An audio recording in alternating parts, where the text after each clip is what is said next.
You're listening to Perspective on WFHR 1320 AM, 97.5 FM.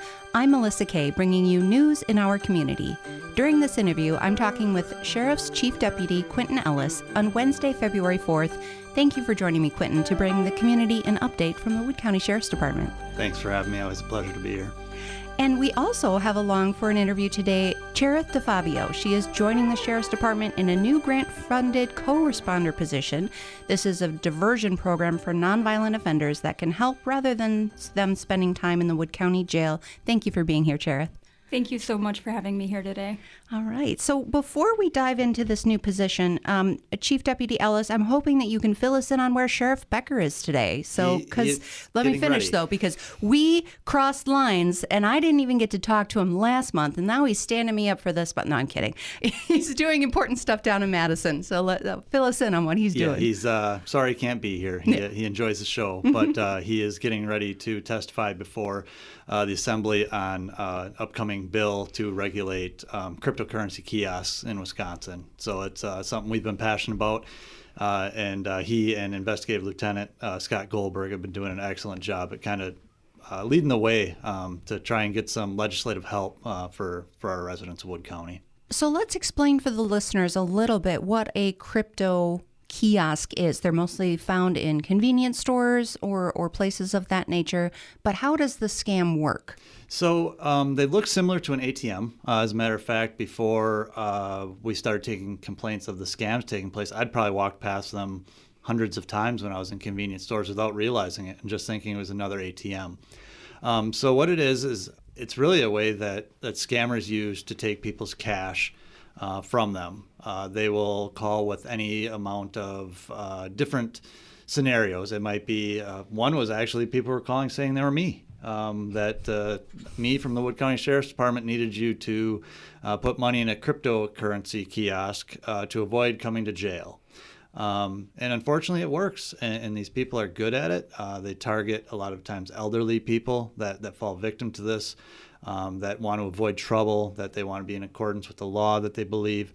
So what it does is they go to these kiosks that are currently unregulated and really unsupervised, and people go and put their cash in, and these scammers have them then forward what is called a cryptocurrency wallet. So I might go to the ATM crypto kiosk and put in $1,000, and then that money's gone. It's deposited digitally into a digital wallet, and then they have you give access over to the scammer. The scammer then takes that money, usually routes it overseas or somewhere else, and our poor victims are now out thousands and thousands of dollars in a lot of these instances before they even realize what happened. And there's really not been a lot of recourse because there's not statutes that regulate the use of these machines. They charge inordinate, just absurd user fees to the people using them. And in a lot of cases, they aren't very friendly working with us to make our victims whole again. Wood County has taken a very upfront lead approach on these matters, in which we still fully investigate them. We do our best to seize the money that's located in the machine and work with the companies that are willing to work with us to get that money back to our victims. Again, the premise usually starts with legal troubles from a caller saying there's somebody else, or a family member's in trouble, or any number of tug at your heartstrings or fear mongering to get people to go put cash into this machine, and once it's in, really it's very hard to get back.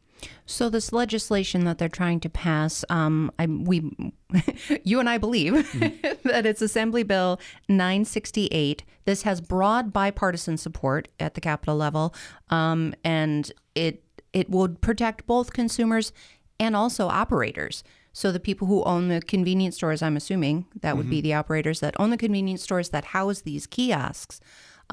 This legislation would protect both. Absolutely. This legislation's been a long time coming. Like I said, I know Sheriff Becker and Lieutenant Goldberg have really been at the forefront, really pushing legislators to try and get something moving. This will provide regulation of the machines, because right now they're not regulated. They don't report to like the same institutions that banks and credit unions do. They're not insured for that type of loss that might take place, and they have no limits. So they can have me go and keep depositing money. We've seen people out $20, $30, $100,000 of I mean, their life savings, thinking that they're solving the problem. So part of this legislation puts restrictions on the amount a user can use in a day, which will And I slow believe down. it's capped at $500 per day. $500 per day is correct, which will it may not prevent everything, but it might not financially ruin somebody that falls victim to a scam. They learn a very expensive lesson, but it's not taking their life savings away. But it would require identity checks. So they'd have to take a photo of the person at the kiosk. You'd have a photographic evidence of them being there. Right. This is a great investigative help. And I think in more cases, it'll act more as a deterrent. I think we've seen that states that have regulations against these kiosks, the scams using them declines and diminishes very quickly.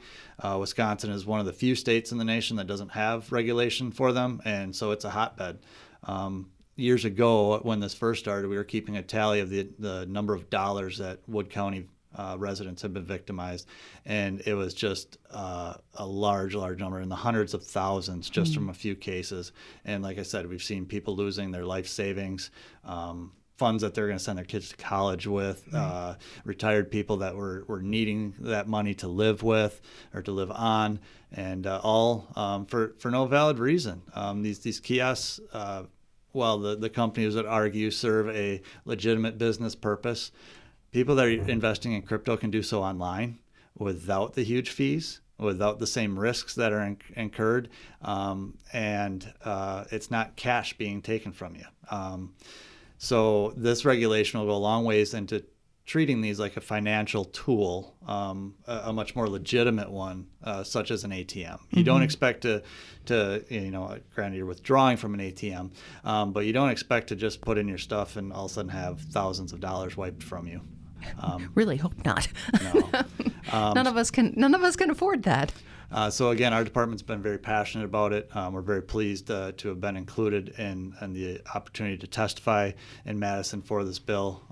We've been very passionate about protecting our victims, and we were actually kind of leading the way with regards to how we were handling these investigations. We had people from the state, people from all over, smaller agencies and larger ones throughout the state, asking how we were doing this to protect our victims. And again, it was a tough road at times because it was difficult, because it was murky waters. It was uncharted waters, but that was a commitment our department made to protecting and trying to make our victims whole in Wood County. And if you could comment on what you were hearing from these other agencies and other counties and places around Wisconsin about their level of scams that they're seeing happen there. It's definitely a statewide problem. It's just there hasn't been one telltale way to respond to it because of the lack of regulation of these machines. So the businesses that run these kiosks, you have a convenience store owner who's probably getting paid by one of these cryptocurrency companies to have their kiosk there.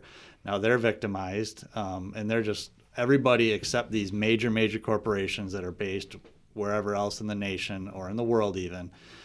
They're getting their money, and everybody else here in Wisconsin that's falling to these is becoming a victim. It's not unique to Wood County. It is a statewide issue. I would venture to say it would be a nationwide issue, absent the regulations that are in place in most states. I'm very hopeful that this passing legislation will act as a major deterrent to these companies and keep them from doing or allowing this type of thing to happen to our people in Wisconsin. And in simple language, the bill makes crypto kiosks safer and more transparent for customers while giving operators a clear regulated framework that builds trust and reduces legal and fraud risks.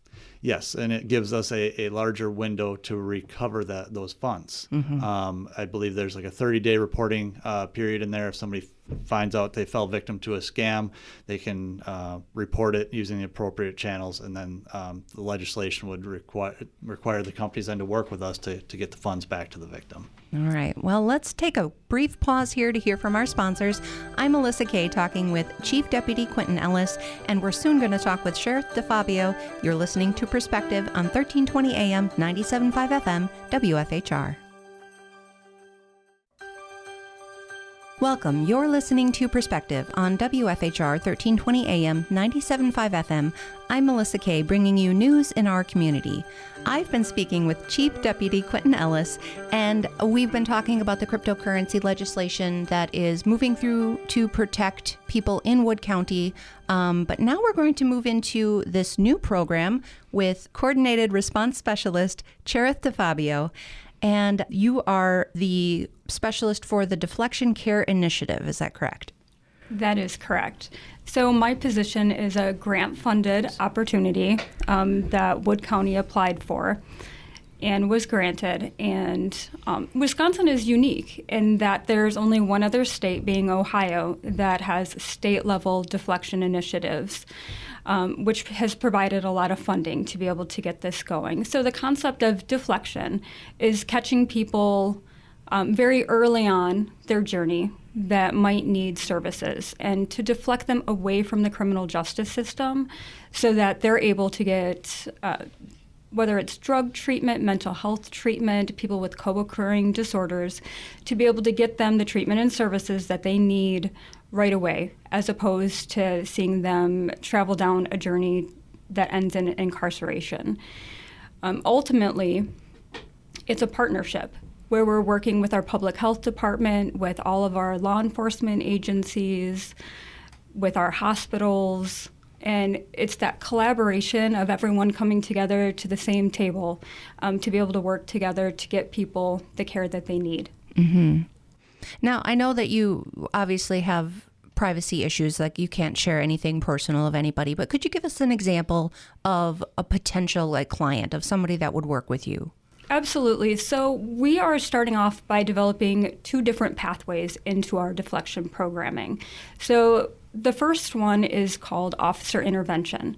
So we've been working with our district attorney's office on what charges they're willing to deflect. So we're looking at low-level offenses, misdemeanors, drug paraphernalia, maybe possession of THC, obstruction, disorderly conduct. So those low-level charges. So historically, officers out in the field had one tool. They were going to charge them, they were going to issue a citation, they were going to take them to jail. This gives those officers another tool. They don't have to, but what they have the opportunity to do is assess whether or not this person is good for deflection. So in this case, an officer would hold that charge instead of referring to the district attorney's office. And as long as that person was willing, because this is a voluntary program, that officer will hold that charge. They'll complete a referral into my program, and I'll get them connected to services. Those services are going to look like alcohol and drug treatment, like mental health treatment, peer support services, which ends up being what I see as a critical component. Peer support specialists have that lived experience, that very relatable experience to be able to connect with these people and to just kind of help them maneuver what's sometimes a really complicated system to be able to get the services that they need. Mm-hmm. And sometimes those services are housing, employment, job skills. And so it's really just catching those people early on to be able to get them connected.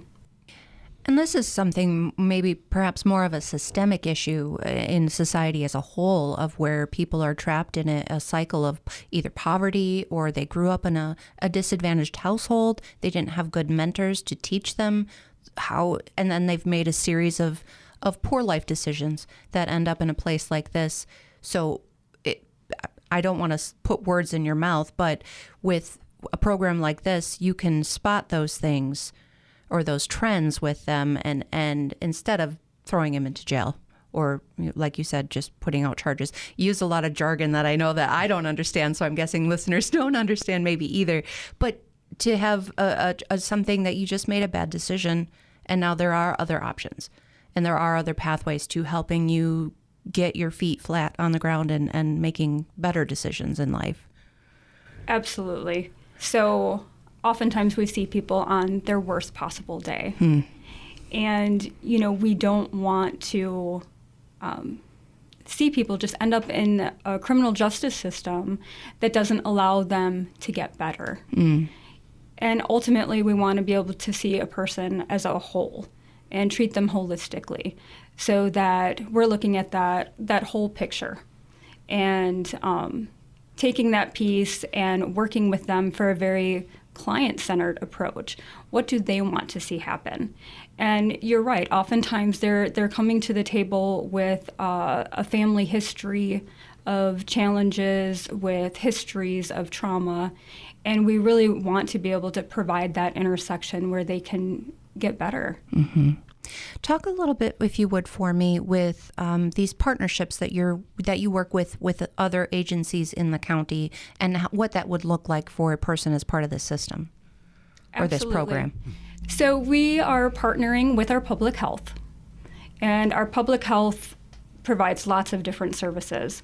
But for our piece, there's a couple. So it could look like harm reduction.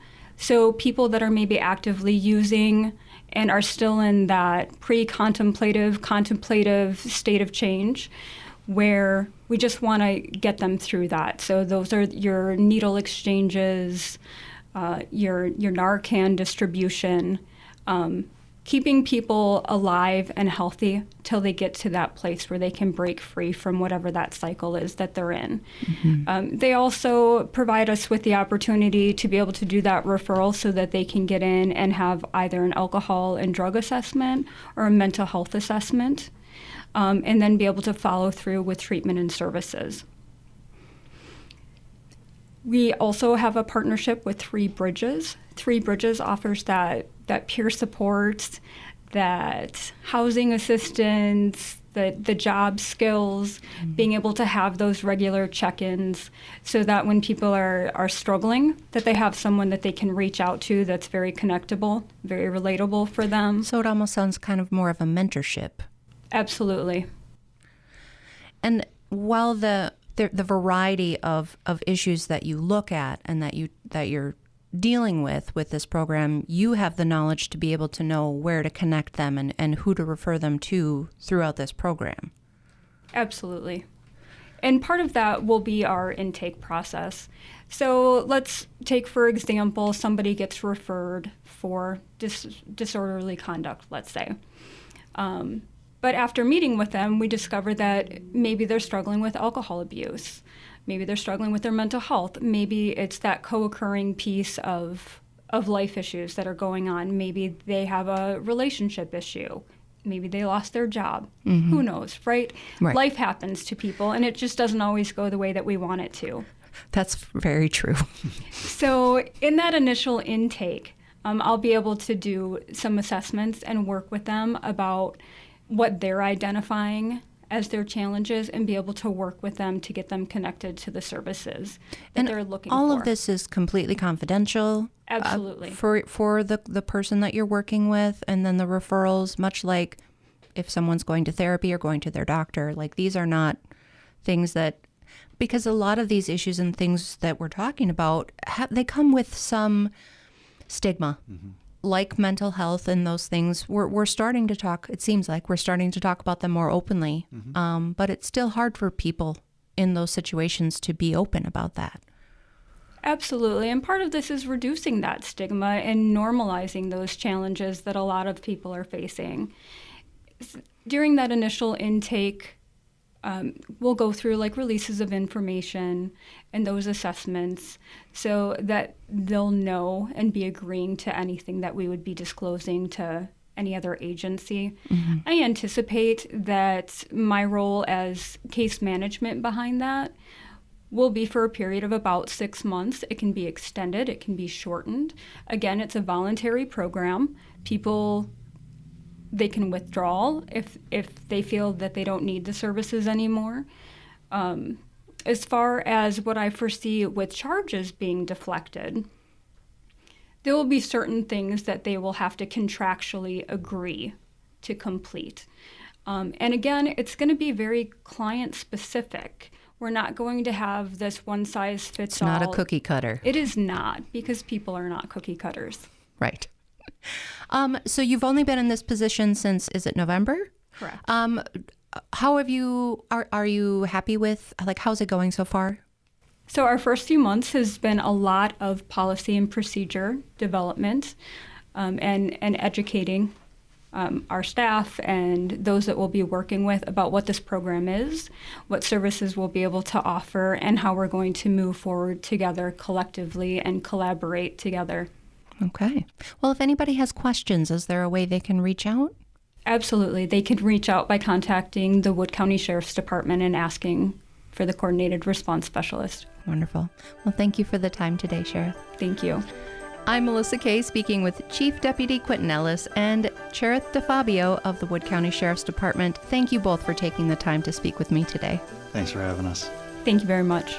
And thank you to listeners joining us for News in Our Community on Perspective, 1320 AM, 97.5 FM, WFHR.